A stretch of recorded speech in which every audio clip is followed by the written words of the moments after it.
excited to be joined today by not Jackie Chan and not Robert Kiyosaki, but the amazing Guy Kawasaki. So welcome to the show, Guy. Welcome, Guy. Thank you. Thank you. We are very I'm in great company there.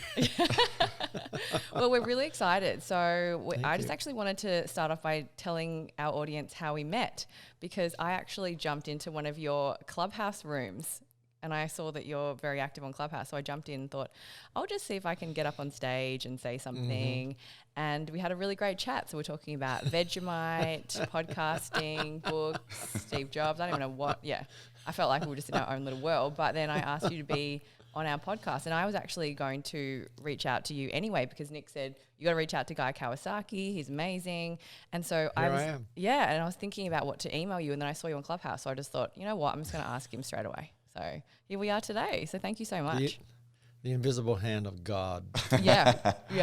But we know that you have your own podcast. So we know that very first question is so important. So we have been stressing out for the... No, so let me clarify here. Lisa has been stressing out. I might just ask the man a question. That doesn't matter, but...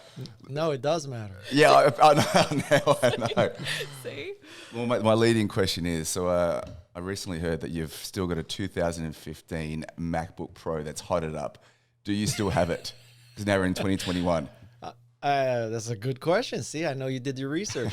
So yes, I still do have it. However, it has been relegated to being the backup Zoom terminal in case my kid's primary Zoom terminal is not working, because he uses an external camera, and there's a lot of things that can go wrong, just like we just experienced. So if there's ever a point where his setup doesn't work, he can come to this laptop and just use Zoom, not with the same results, but use Zoom. And so that's what it's done for. And I recently got a MacBook Air M1, which is a fantastically better machine. So I'm using an M1 AirBook. It's a long way, yes. Although I was listening how you were saying how you've got to plug in all these things now. Dongles. Which is actually really annoying.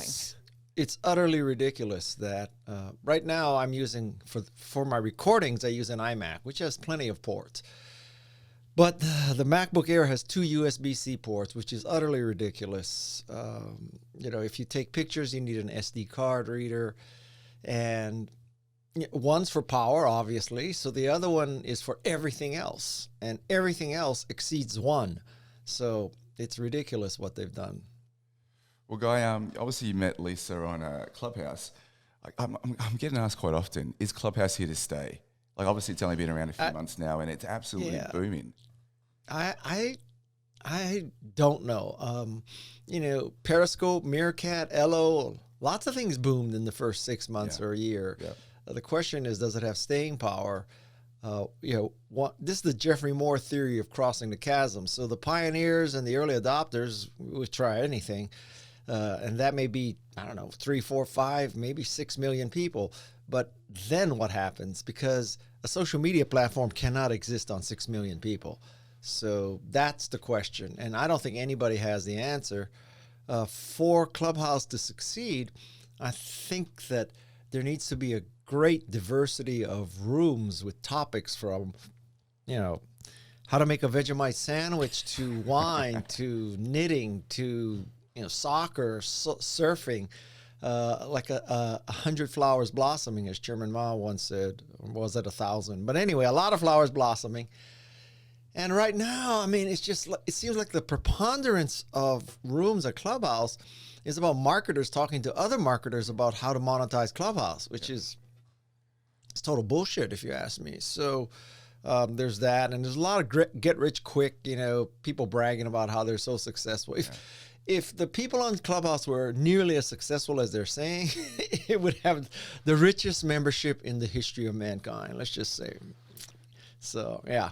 What are your thoughts on, obviously, they've just released the iOS version. When they release Android, I think the uptake in Asia is going to be quite prolific. I think it's really going to take off.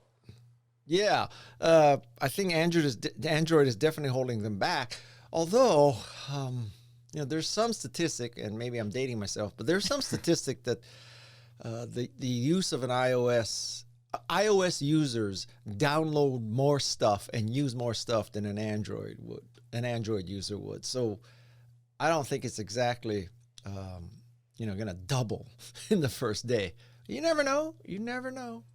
They've been really smart with their marketing to have the invite-only access. So I think that that's really built up hype. But further to your point, every time I go into someone's bio on Clubhouse, I'm like, why is everyone on this platform so successful? They've been like a TEDx speaker. They've sold 20,000 businesses. They're millionaires. Like it's so every one of them. And that's the losers. Yeah, I know. But I thought it was actually great that you're on there. And I feel like that's almost part of your brand. Like, you've always, although you're super successful, you've always seemed very accessible. Like I was reading your book, Mr. Nice Guy, and there was like your email address was in there, and it said, if you see any errors, please email me so you can let me know. I was like, I am not proud. I am not proud about who helps me and how. Well, I think it's great because, I feel that a lot of people in Silicon Valley and people who have had the credibility and history that you have are very much inaccessible. Whereas, I see you on Clubhouse all the time doing Ask Me Anything rooms. And actually I have to say, amazing that I was in one of your rooms. I don't know if you do this in all of your rooms, but you only allow women to ask questions, which I thought was really amazing. Please elaborate on this. I heard this and I'm like, what? Yeah. Please. Well, I guarantee you that I'm the only person who's doing that. Well, I can't guarantee you that, but I thought of it first. And I do it because I think that the voices of women have been suppressed and silenced for so long that in my tiny speck of the universe that I can control, I would let women have the mic, the podium, and let their voices be heard, and let men for once be silenced. And if any man ever complained about this policy on Clubhouse, I would tell him, now you know how it feels, so tough shit. Yeah. Lisa absolutely loves you right now. Yeah, I do. Please teach Nick a thing or two about treating women better. Oh, please. My 2 daughters absolutely love me. Well, mate, I'd love to know how, obviously you're chief evangelist of Canva. Would you mind explaining to our audience what an evangelist is? Yeah. And actually, and how'd you get that gig? Evangelism comes from a Greek word meaning bringing the good news. So I brought the good news of Macintosh, how it increased people's creativity and productivity, and I'm bringing the good news of Canva, how it makes people into better communicators because it has democratized design. So there's good news there. It's not just good for me that you use Canva, it's also good for you because it makes you into a better communicator and designer. So that's what an evangelist does. It's absolutely great for you. And how I got that was because someone who was working with me doing my tweets used Canva to make graphics, and Canva noticed that I was using Canva, and they reached out to me. And so it was because someone was using it and they found me. I didn't find them. Oh, that's amazing. Geez, what a business though. It's recently valued around $8 billion. Yeah, it's crazy. I know. It's unbelievable. It really is. I mean, listen, I didn't cause that. I've been there about 7 years, but credit goes to Melanie and Cliff and Cameron. And really, I have never worked for a company or an organization that more relentlessly pursued excellence in everything they do. Not there are companies where they're excellent in engineering, or they're excellent in manufacturing, or they're excellent in distribution, or they're excellent in service. But every single part of Canva is trying to be excellent. I've never seen anything like it. Even at Apple? Even, like I said, I have never seen anything like Never it. seen Yeah. this. Never seen. I'm surprised. So how would you say that, I guess, the culture at Canva and that pursuit of excellence in everything is different to Apple? Because I think a lot of us hold up Apple as, one of the holy grails of business. Well, I mean, let's use an example we already touched on, okay? So I refuse to believe that people think that it is optimal to have 2 USB ports. Okay? I mean, you can't tell me that those people are saying, we're pursuing excellence. We're going to take out all those ports that people use. Kills me. Like, walk me through that rationale about why that's good for people. Now, that to Apple's defense, it may be true that 99.9% of the laptops used, they only need power. Everything else is done with Wi-Fi. Nobody's printing labels. Nobody's scanning faxes. Nobody's, printing postage. I don't know. But so, maybe I'm the only person in the world who wants more than 2 ports, but I don't think so. So, do you think the person who's figuring out what ports go into the MacBook is relentlessly pursuing excellence? I think they're relentlessly pursuing fewer ports. So yeah, that would be an example. But do you think Steve Jobs would have had more ports on his laptops rather than, say, Tim Cook? But the trend, I think, when Steve was alive, that they were already reducing things, right? So, some of it is this vision. So the vision is that, you don't want a computer with a bunch of shit hanging out of it, because Steve is this minimalist. And so he thought, well, why do we need all these ports? You're going to be printing wirelessly. You're going to be uploading your pictures wirelessly. Nobody needs to print a mailing label because there's going to be no physical it could be that it's just the ramification of his vision that there should be less ports, or it could be stupidity. And I'll give you another example. So, are you Macintosh users? Are you Macintosh laptop users?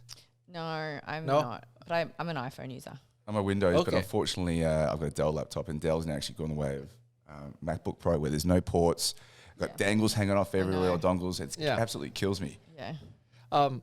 But I don't know about the Dell, but with a Macintosh before, there was a little LED to tell you that it was charging.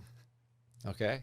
In the thing that plugged into the computer, there was a little green LED, so you knew it was charging. You could tell from across the room there was charging. That thing doesn't exist anymore. The only way you can tell if it's charging is you open up the computer and you see that there's a little lightning bolt, in the upper right-hand corner of the screen, right? And so, that is just so typical. So, does anybody at Apple travel? Do they ever charge their laptop and wondering in the middle of the night, they just had a 12-hour, this pre-pandemic, they just had a 12-hour flight, red eye, they landed, they need to make a presentation in the afternoon, they got to catch a few hours of sleep, so they got to charge their laptop, and they plug it in, and they think everything's great, and then they discover after a 4-hour nap that it wasn't charging because there's no little green light anymore. They forgot to open it up and look. So, and I guess people at Apple, they must never, ever travel to Europe, because in Europe, there are many places where you have to stick a card into the thing near the door for power to be on in the room, right? So, if you know that, then you got to look at okay, so I took the card out. Is my laptop still charging? Because some places in Europe, when you take the card out, some plugs still work, right? But some plugs don't. It wipes out the whole room. So you need to know, I'm leaving my room. I'm taking the card out of the slot that turns on the power. Is my laptop charging or not while I'm out? Well, no light. So you can't, we're going to spend Dell, 20 minutes about... With Dell, you can see it charging. Yeah. There you go. Dell's got The a one bottom up on line is Apple. you can't tell it's charging, and I refuse to believe that that's the pursuit of excellence. Yeah, that's interesting. So what do you think of Tim Cook versus Steve Jobs? Because obviously they're... Well, Yeah. I've never met the man, so I don't have any personal data. You have to conclude that he built $1 trillion company.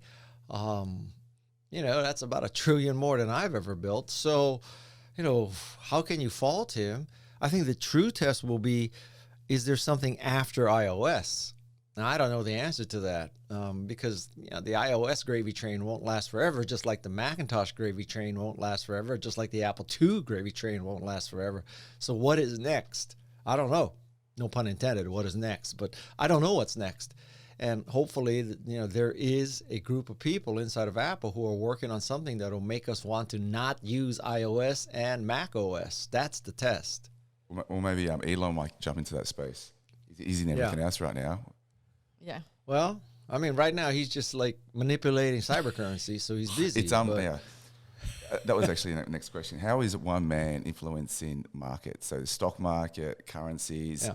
It's absolutely insane what I'm seeing. It's stupid. I mean, listen, I have asked many people to explain to me why cybercash, why cybercurrency, and no one can explain it to me. Everything is about, well, it may be volatile, but it's still valuable. Like, why is it valuable? Let's say, like I want to be paid in a currency that on Monday, it's worth the same as Tuesday, no matter what Elon Musk tweeted, right?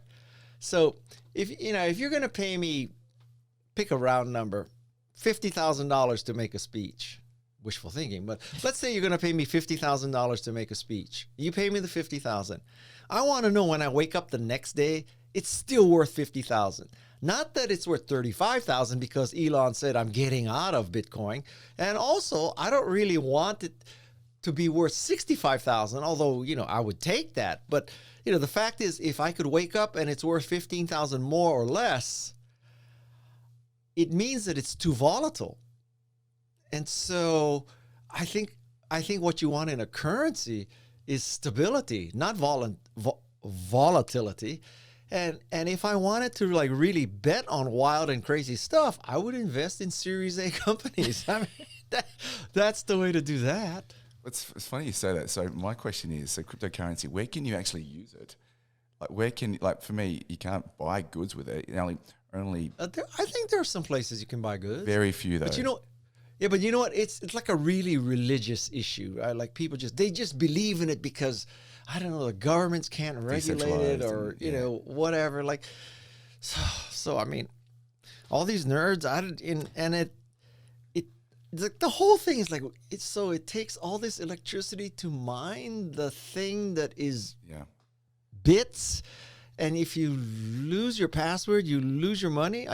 I guess you could say that, well, if you had $50,000 worth of gold and you locked it in a safe and you lost the combination, well, you could still destroy the safe and get it, I guess, right? But if you lose your password for your Bitcoin, it's gone. I mean, like, what? Yeah. My mind is not capable of understanding why people do this. I know. We had Robert Kiyosaki on the podcast, and Robert goes, I only buy two twins?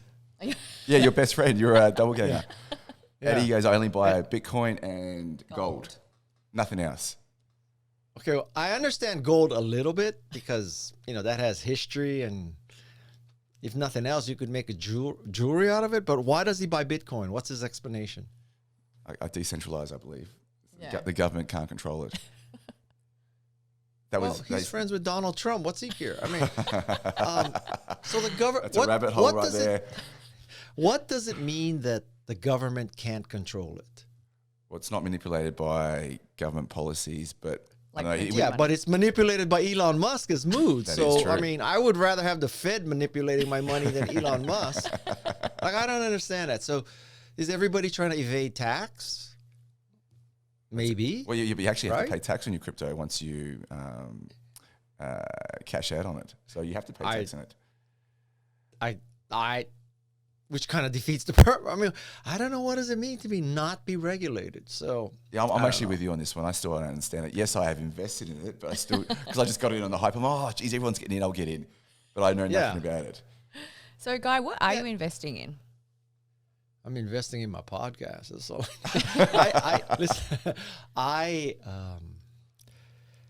My family uses a financial planner. I basically don't get involved because I want a portfolio that's not completely at the whim of tech. And so the financial planner just, diversifies me. And I have plenty of exposure in tech, right? Well, for one thing, a huge amount of my net worth is tied up in Canva, which is private. And so I have my own equivalent Bitcoin. I have something extremely valuable, but not yet liquid. And so I need to balance off that risk with things that are liquid and not as volatile. But at least with Canva, I can tell you that we have tens of millions of active users who are actually doing stuff with it. I mean, you know, there's something there. It's not because Elon Musk says, I'm not making graphics anymore. Canva's net worth doesn't go down the next day. Are there any investments that, obviously you've been privy to so many opportunities over the years that you go, shit, I should have invested in that, or I missed that opportunity? Well, shit, I should have stayed at Apple twice. Steve Jobs offered me another job. I turned that down, so that's 3. I was asked if I wanted to interview for the first CEO position at Yahoo. I turned that down, so that's 4. Right there is $2.5 billion bucks. Man, that's a lot of Bitcoin. Why did you turn them down? Stupidity. Well, the 2 times I turned Steve down, or the 2 times I left Apple were to start companies. The 3rd time, I just, you know, didn't want to work inside the reality distortion field one more time. And, you know, truth be told, I had no idea that Apple would be so successful. Because, if somebody said, okay, Guy, let me tell you something. I am telling you with total certainty, Apple is going to be $1 trillion company. Guess what? I would suck it up and stay there. But, you know, who knew, right? I mean, who knew? So I went for the, you know, what I perceived as the greener pastures of starting my own companies, which is a valuable lesson, which is sometimes the grass is not greener. And what you should do is water the brown grass that you're standing on. I love that the brown grass is apple. I'm going to take that one. It's a good one. So what was it like working with Steve? Because I know that in researching this, you have obviously spoken about working with Steve, and you said that you survived working with Steve twice. Well, which I mean, sounds all scary. the things that you've heard and seen and read and all that, they're all true. He was very difficult, perfectionist, didn't suffer fools at all, wouldn't hesitate to call you out and humiliate you. So you kind of lived in fear of what he could do to you. Having said that, it was a great experience. I mean, I hope everybody gets to work for Steve Jobs once in his and her or her life. I would not be where I am without Steve Jobs. I owe a great debt to Steve Jobs. And, you know, that's just one of those magical things that not that many people in the world can say they work for Steve Jobs. I kind of worked at Apple twice, so very few people can say that and still be alive. So, yeah, it was, you know, with hindsight, I'll tell you that I've come to the conclusion that the best teachers and the best coaches and the best bosses are the ones that are the hardest on you, not the ones that are the easiest on you. And let's just say Steve Jobs was definitely the hardest boss ever. But at the time you're working with Steve, you go, oh, geez, this guy is an absolute bastard. Like, I'm sure you think it wasn't magical at the time. You're like, God, he's bloody tough. I told you it took 20 years to come to this conclusion. I didn't say it was instant. I didn't say it was in real time. Did you? Would you say that he was one of your mentors? No. I think that the word mentor implies a close... This is my daughter. Let me just text her and tell her if it's something that important. No. When the kids message. Oh, my God. Here, I'll send her a picture of what I'm doing right now so she can see it. I'm actually curious to know why your 4 kids, the first letter is, or the first letter of their name is N. Like the Kardashians. Yeah. Why didn't you pick K? You know, You've got a K okay, so surname. we started off with Nicodemus. Okay, and then so Nicodemus is the name of a Pharisee in the Bible.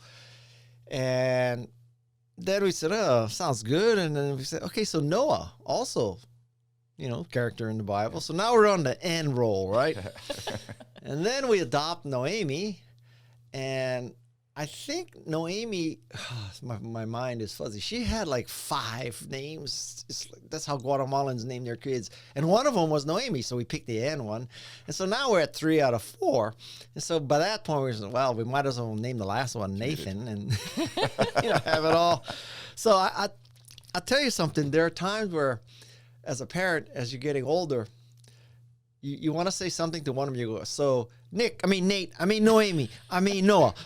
You gotta like go through the whole thing before you hit the right one. Anyway. Yeah. So on the topic of mentors, so you. Oh yes. Yes. Wait, did we answer that question? No. Not really. Right. Okay. So the reason why I would not say he was a mentor, because a mentor, the word implies a close personal, relationship where you're meeting, you have these, soul searching conversations and you're talking about, and it's personalized, mentor, paternal or maternal, warm and fuzzy kind of advice. I did not have that relationship with Steve. I just listened. If he wasn't calling me a bozo, that was a successful day. So no, please. I was going to ask, have you had any amazing mentors in your life? I've had a couple. One was at Apple and one was in the jewelry business. Oh. So those two people really helped me, avoid mistakes and learn a few skills to survive. Yes. So do you still have mentors? Do you still keep in touch with these mentors, or is it kind of... No, I really have not been in touch with them. And you have to understand this is decades ago. So I've been flying blind for a while. Well, actually, I was wondering, why are you still working? Because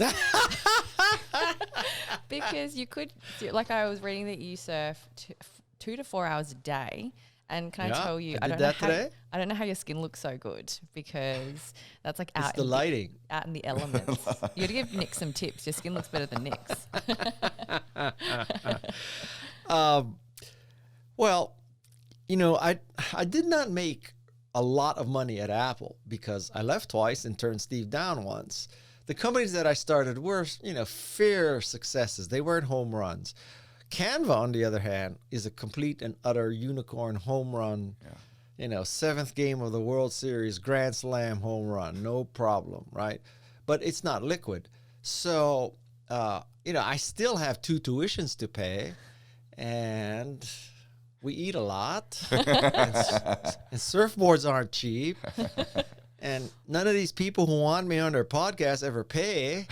So guilty. I have to keep working. And I don't, I'm 66. I guess I could retire, but I have to tell you that I don't really feel quote unquote 66 and retired. Like I feel like I'm about 40, really. Wow, okay. There's hope for me left. There's hope. Nick just turned 40, actually. Listen, I took up surfing at 60, okay? So my God. Yeah, typically people don't start a new sport at 60. So, knock on wood. So if you're not going to retire, what's next for you? So obviously the Canva project, but any massive projects on the horizon? Canva and podcasting. I think I was born to podcast. I'll tell you that I think that my podcast, of all the work I've done in my career, my podcast is the best work I've ever done. Wow. Compared to any book, any speech, any employment arrangement, it's the best work I've ever done. I was just born to podcast. And then I had 64 years of prep to be a podcaster. I actually couldn't believe that you edit your own podcasts, to be honest. I thought that was amazing and good on you. Yeah, so like right now, I'm preparing for an interview, and I'm reading all the person's books, and then I'm going to interview him, and then I'm going to spend another couple hours editing the interview at 2 levels. One is, of course, just getting out some of the filler words, but also, cutting stuff out that makes it stronger. So I do that, and then a sound designer goes in and spends another 5 hours often undoing what I did, but spends another 5 hours adding the music and cleaning stuff up. So there's probably 7 hours of editing in every podcast, and about 5 hours of marketing. There's probably 12 hours in every podcast for an hour of the podcast. Yeah, it's a lot of work. I don't think most people put that much effort into it. Not 12 hours, Lise. No. Please. Well, that's why we were scared, to be honest, to interview you, because we're like, why? We've listened to your podcast and we know how much work you put into yours. So we wanted to obviously show you the same respect. And we've been binge listening to your interviews and reading your books. And you have any tips? Oh God, we're still like just flying. I think you've just nailed it. Just got to research the interviewee. Yeah, really. yeah. And I like what you do, because you just let them talk for most of the time. Yeah. So it's actually just them actually just talking about their life, and sometimes you go on a tangent, but that's when like the best stuff actually happens, and that's when you know, I feel like you get stuff that's different to every other podcast. Like I was telling Nick this morning as I was getting ready, I was listening to your podcast with Gary V, and I learned about how he actually bought Mark Zuckerberg's parents' shares in Facebook. That's I was incredible. like, oh, I've never heard that on any other podcast. Yeah. So just to wrap it up, you'll know that we definitely listen to your podcast because we're going to ask you, is there anything we should have asked you? Well, you know, that came about because I interviewed a New York Times Pulitzer Prize winning reporter, and she covered the Boko Haram kidnapping and stuff. And so I figure I'm in the presence of a remarkable reporter. I should get some reporting advice. And she said at the end of every interview, she would ask, is there anything I didn't ask you? And so I've continued that practice. But I have to be honest and tell you that I have used that several times in my interviews. And almost every time, the guest says, no, Guy, you pretty much covered it all. So maybe I'm just a freaking remarkable interviewer. What could you ask me about? Where's my favorite place in Australia? Oh, that's a great one. Where is your favorite place in Australia? Balmoral Bay. That's actually, You know where that is? It's across the Sydney Bridge. Yeah, and beautiful. Beautiful spot. I love that place. Well, you'll have to come and visit us one day. They have the best muesli there. Oh, Best muesli. that's so random. No, really. At the Balmoral Bay Bathers Club or something, they have the best muesli I've had. And I've had muesli all over the world. That's great. Trust me. No, I trust you. I'm up there next week. I'm actually going to go check that out. The best muesli in Australia. In the world. You actually said that Australia was one of your favorite places. So, I don't think I've ever met an Australian that I didn't like. well, you've just met one today. Oh, come on. What a nice guy you meet. I can't say that about America. So, Well, you're welcome here anytime, guys. So thank you so much for your time appreciate today. your time. Really appreciate it. Congratulations on everything you've done. You're a massive all right. inspiration. Thank you. Yeah, I'll see you on Clubhouse. Yeah, I'll see you. Thanks, Guy. Thanks, Guy. Appreciate it, mate.